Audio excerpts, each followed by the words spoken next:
Has it stolen by Clark. Clark trying to outrace Cochran, able to keep Sapai at home. People are still trying to figure out what's going on in Indiana sports history. Not just another event, not just another award. We are discussing Caitlin Clark, Peyton Manning, and Larry Bird. Suddenly, three names that appear to be from separate eras are pronounced together. Because a significant event during the Indianapolis 500 in May 2026 ignited a larger discussion about excellence, legacy, and identity in Indiana sports. So let's take a closer look at it and talk about what this actually means. Caitlin Clark's appointment as Grand Marshal of the Indianapolis 500 is the highest honor in Indiana, so it makes sense. This year's winner will be Indiana Fever guard Caitlin Clark. Through a collaboration with Gainbridge, she will act as the race's Grand Marshal. You must first comprehend the true significance of the Indianapolis 500 for both Indiana and American sports in general. The Indianapolis 500, which takes place annually on Memorial Day weekend at the Indianapolis Motor Speedway, is more than just a race, it's a civic tradition. It is considered one of the biggest single-day athletic events in the world, with audiences that can surpass 300,000 when infield attendance and adjacent grounds are taken into account. 33 drivers race 500 miles at speeds of more than 340 kilometers on that one Sunday in May, briefly taking center stage in the world of motorsport. The Grand Marshal is a symbolic position at the center of the custom. For a brief period, the individual selected to give the fabled order, "Ladies and gentlemen, start your engines," becomes a part of Indiana's enduring sports history. This is not a list of invitations. Past Grand Marshals include Indiana-born celebrities like Larry Bird and Reggie Miller, NFL icon Peyton Manning, WNBA pioneer Tamika Catchings, baseball stars like Derek Jeter, and even cultural leaders and former U.S. Gerald Ford, President. The message is the same every time. This stage is reserved for individuals who have shaped identity in Indiana, not just those who make headlines. It was therefore more than just a formal announcement when Caitlin Clark was named the 2026 Indianapolis 500 Grand Marshal. It was a symbolic acknowledgement of her quick rise to prominence in Indiana sports. Officials from Indianapolis Motor Speedway issued the announcement, which was immediately taken seriously by Indiana Fever head coach Stephanie White. White, a member of the Indiana Basketball Hall of Fame herself, described the award as one of the greatest honors a person can obtain in the state. In a place where basketball has a long history spanning decades, such a declaration is not taken lightly. Additionally, Clark's ascent explains why the choice didn't feel shocking but rather inevitable. She instantly raised awareness of the league after being selected first overall in the 2024 WNBA. Caitlin Clark is chosen by the Indiana Fever in the 2024 WNBA draft. Games involving the Indiana Fever were televised nationally. In response to demand, road arenas increased seats. Every time she was scheduled, the league's ticket sales skyrocketed. The climate has changed, not just for Indiana but for women's basketball in general, according to even the opposition coaches. After an injury-plagued sophomore season, she was back to posting top-notch numbers by early 2026. She averaged close to 24 points and 9 assists in the first half of the season and won MVP during Team USA's FIBA qualifying run. She was once again in the forefront of American sports discourse thanks to her performance and cultural attention. That's why the Indianapolis 500 award is so important. It's more than simply basketball. It has to do with Indiana identity. Because sports don't exist in different worlds in Indiana. There is a shared cultural ecosystem among the Colts, Pacers, Hoosiers, Fever, and Indianapolis 500. Additionally, it is a statement about belonging when a person is selected to represent the state on its largest platform, in front of hundreds of thousands of supporters and a worldwide broadcast audience. Clark's placement puts her in the same metaphorical category as the basketball legacy of Larry Bird and the football period of Peyton Manning. Athletes who not only competed in Indiana but also shaped the state's identity. Because of this moment seems more significant than a race, a ceremony, or even a basketball game. It indicates something more profound. In Indiana athletics, Caitlin Clark is no longer merely a visiting sensation. She is a part of its past. The story of Caitlin Clark's Grand Marshal honor begins to make emotional sense when we journey from Indianapolis to the center of Indiana basketball country thanks to the legend from French Lick. The city of French Lick does not make a big deal out of itself. It is modest, quiet, and practically hidden in southern Indiana, but it gave birth to Larry Bird, one of the most significant personalities in basketball history. Bird's ascent did not come from powerful pipelines or prestigious academies. It began in a working-class house in a place where community life revolved on basketball arenas. He left Indiana University after a brief and unpleasant stay, went back home, and started over at Indiana State University. The history of basketball was altered by that choice. Bird led Indiana State to the NCAA championship game in 1979, when they faced Magic Johnson and Michigan State. Before assisting Indiana State in cleaning up and making it to the 1979 national championship game, Bird worked as a garbage man in Indiana. A game that became the cornerstone of the current NBA era and attracted broadcast viewership records. Bird's influence was evident even in defeat. He was more than simply a celebrity. He was the sport's cultural reset button. What transpired in the NBA made him a legend. 3 MVP honors, 3 titles with the Boston Celtics, and a rivalry with Magic Johnson that shaped the 1980s. What followed the fame, however, is what made Bird specifically Indiana. The first person in NBA history to earn MVP Coach of the Year and Executive of the Year, he came home to oversee the Indiana Pacers, first as coach and later as president of basketball operations. That goes beyond mere grandeur. At every level of the game, that is total basketball authority. Bird remained a part of Indiana and the state never allowed him to leave. Therefore, there is not ceremonial noise when the Indianapolis 500 announces a grand marshal. Cultural identity is being lost. Larry Bird is part of a tradition of iconic players from Indiana who are not only remembered but also assert that the narrative is moving forward. When Caitlin Clark arrives in Indiana from Iowa, the state recognizes her almost instantly. A basketball icon throughout generations who instantly changes national importance, attendance, and attention. She will play for more teams than simply the Indiana Fever in 2 seasons. In the context of the state's identity, she is redefining women's basketball. Her appointment as Grand Marshal is significant because of this. It puts her in the same metaphorical category as Bird, although they are not yet equal in terms of historical significance. Every time Clark takes the court Indiana, the same state that once seen Bird ascend from French Lick, packs arenas, shatters records, and draws attention to women's basketball worldwide. The message is clear when she is mentioned in the Indianapolis 500's Grand Marshal lineage alongside names like Tamika Catchings, Peyton Manning, and Reggie Miller. Indiana honors more than just athletes. They become mythological as a result. Clark is no longer merely a celebrity on a trip to Indiana. In the same manner that Larry Bird did decades ago, she is becoming a lasting part of Indiana's sports identity. Peyton City now travels north and returns to Indianapolis via Interstate 70. To the center of the city, where the downtown skyline is dominated by a stadium named Lucas Oil Stadium, a landmark building that is essential to Indianapolis's contemporary identity. That without one quarterback, it wouldn't even exist. Peyton Williams Manning was his name. Additionally, he was chosen with the first overall choice in the 1998 NFL Draft by the Indianapolis Colts. Peyton Manning, a quarterback from the University of Tennessee, is chosen by the Indianapolis Colts with the first pick in the draft. So far, very few people outside of Tennessee were aware of what was going to happen to a whole American metropolis. To truly appreciate what Peyton Manning accomplished, one must recall Indianapolis in the late 1990s. Just 15 years prior, the Colts had arrived in the city following their infamously contentious overnight relocation from Baltimore in 1984. The majority of those early years had been difficult for the franchise. The stadium was formerly known as the RCA Dome, an indoor space. There was irregular attendance. Indianapolis was well known across the country for the 500, basketball, and auto racing, but not yet for football. Not at all. Not the way Pittsburgh, New Orleans, or Green Bay are recognized for their football. Peyton then arrived.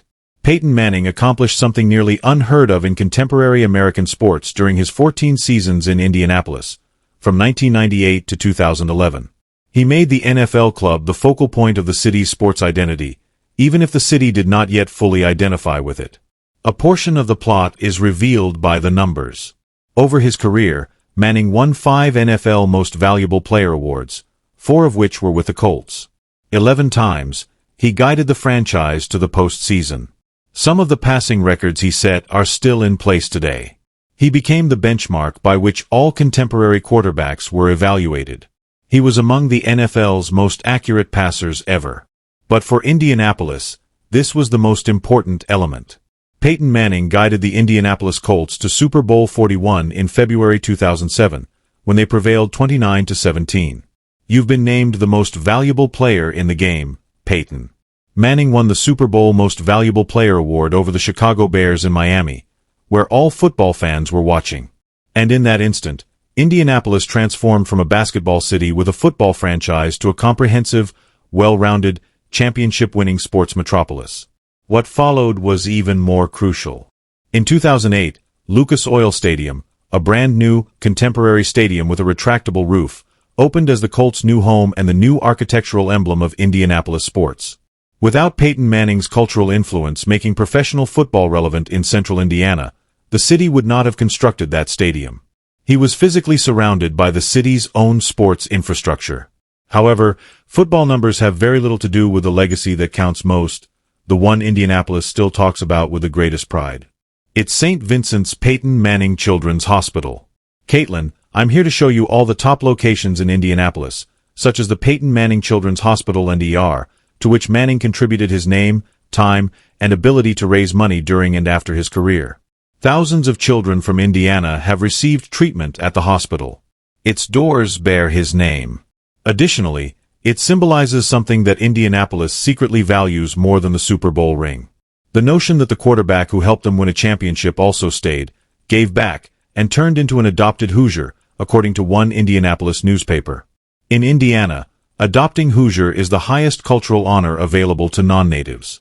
Indiana is not where Peyton Manning was born. He was raised in New Orleans. He was a Tennessee college football player. He had the option of being a stranger indefinitely, but he opted for Indianapolis. He remained. He constructed. He donated. He prevailed. And he was accepted as one of Indiana's own. Now you understand the significance of his Indianapolis 500 Grand Marshal honor. Because there was more to it than just football. Indiana formally declared, "This man is now ours." And Indiana just said the exact same thing about Caitlin Clark, a young lady from West Des Moines, Iowa, neither reared nor born in Indiana.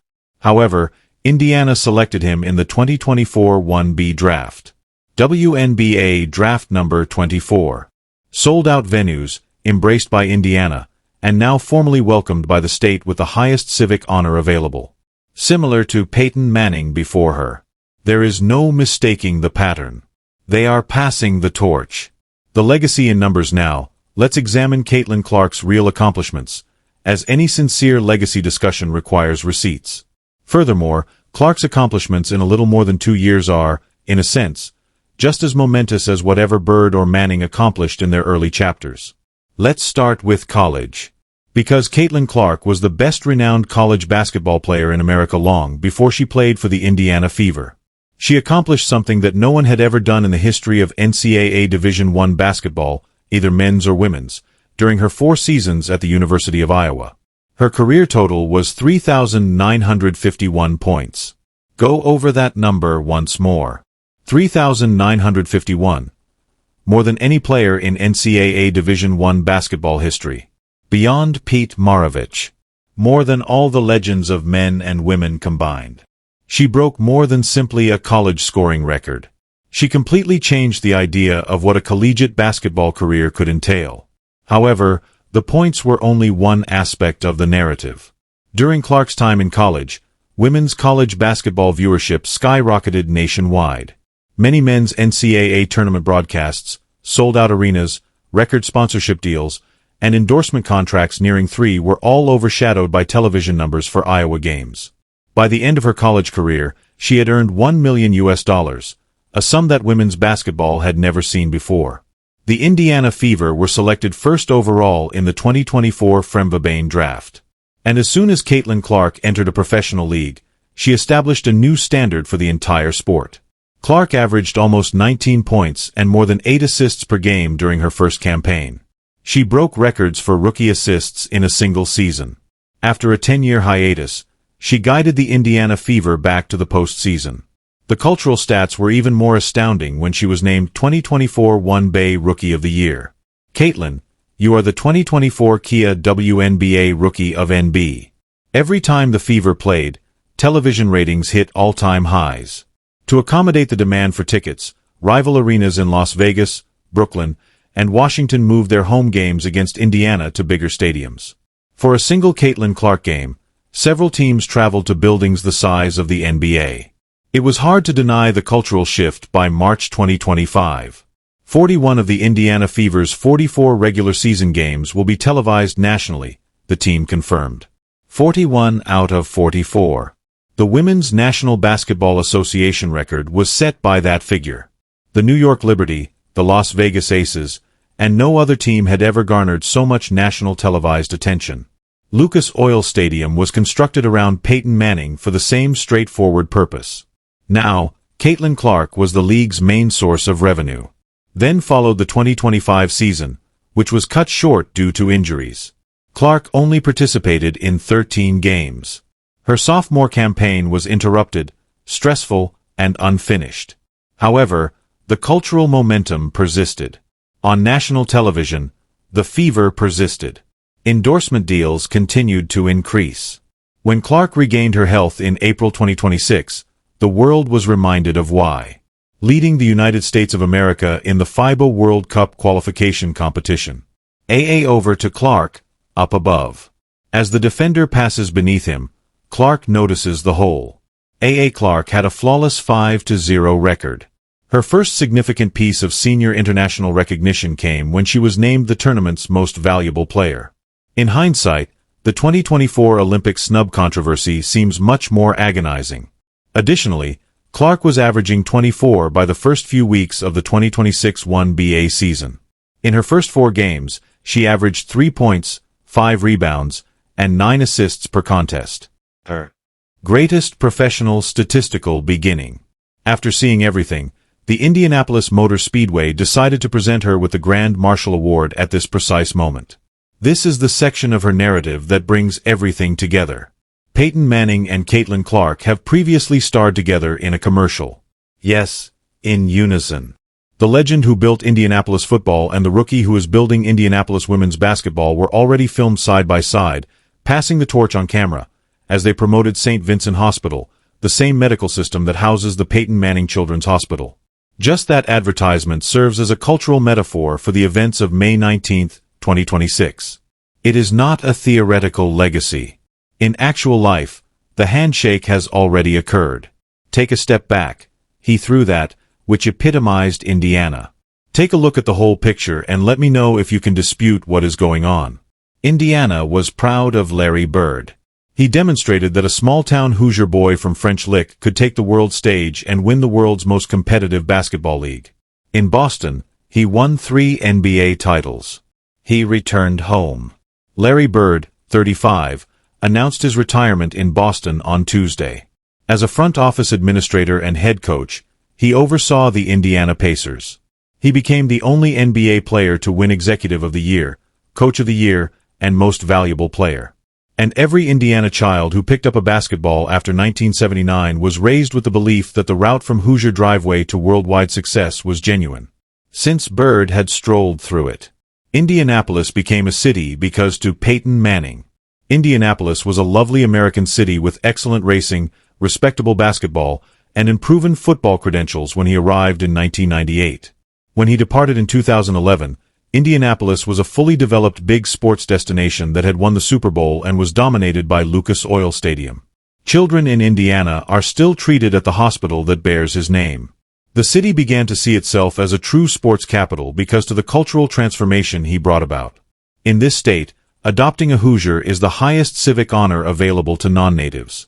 Caitlin Clark is the next. She was not an Indiana native. Her parents still reside in West Des Moines, Iowa, where she was born. Far west of the Indianapolis city limits, in gyms and driveways, she learned how to shoot a basketball. She didn't aspire to be a Hoosier as a child. She always wanted to be a player. The Indiana Fever then chose her in the 2024 WNBA draft lottery. And Indiana claimed a fresh person as their own once more. Caitlin Clark is currently doing for women's basketball on the international scene what Bird did for men's basketball pride in Indiana and Manning did for football identification in Indianapolis. The Indiana Fever are now the most economically significant team in the Women's National Basketball Association thanks to her. She is bringing sold-out audiences to places where WNBA games have never sold out. She is bringing women's basketball to previously unheard-of levels on national television schedules. Alongside Caitlin Clark, a legendary career also adds a new chapter to the tale. And she's wearing an Indiana uniform throughout. Each of them came to Indiana at a time when a certain item was needed for their sport. Every one of them did so in a way that completely changed the industry. They all stayed, gave back, integrated themselves into the community, and were finally recognized as Grand Marshals of the Indianapolis 500 at the right time in their careers. The state's subdued way of stating, "You are now one of us. You are and always will be." The May 2026 celebration was more than just a promotional event. It was an official welcome into the family and a coronation. And the family is now complete by all reasonable standards. Men's basketball was represented by Bird. Football was represented by Manning. Women's basketball is represented by Clark. 1 state, 3 pillars, 3 sports, and 3 arrows. The way it has transpired has an almost poetic quality. The most viewed college basketball game in history was Bird's 1979 NCAA championship matchup with Magic Johnson. One of the most viewed sporting events of the year was Manning's victory in Super Bowl 41 in February 2007. Additionally, Clark's debut Wednesday season broke all previous records for women's basketball viewership. 3 Indiana tales, 3 pivotal moments. In addition to winning, these 3 athletes permanently increased the sport's viewership. That is what binds them together, a rare, even precious thing. None of the 3 were merely exceptional athletes. Each of the 3 altered how their sport was perceived. Each of the 3 attracted fresh admirers to the edifice. Each of the 3 left their leagues in better shape than when they arrived. Additionally, all 3 were granted the opportunity to utter the most well-known motorsport phrases in front of 300,000 spectators in Indianapolis over Memorial Day weekend. This is where we come to an end. May of 2026. The Indiana Sports Trinity just welcomed a guard from West Des Moines, Iowa. The state men's basketball team was proud of Larry Bird. The city received championship football thanks to Peyton Manning. Additionally, Caitlin Clark is providing Indianapolis with a global home for women's basketball. The Grand Marshal Award was a coronation rather than merely a ceremony. The lesson is as follows. Your birthplace is not your legacy. What you create for the place that selected you is your legacy. Tell me, do you think Caitlin Clark is comparable to Peyton Manning and Larry Bird? Leave a comment below with your response. If you were moved by this story, hit the like button. You'll be in awe of Caitlin Clark's next story if you subscribe.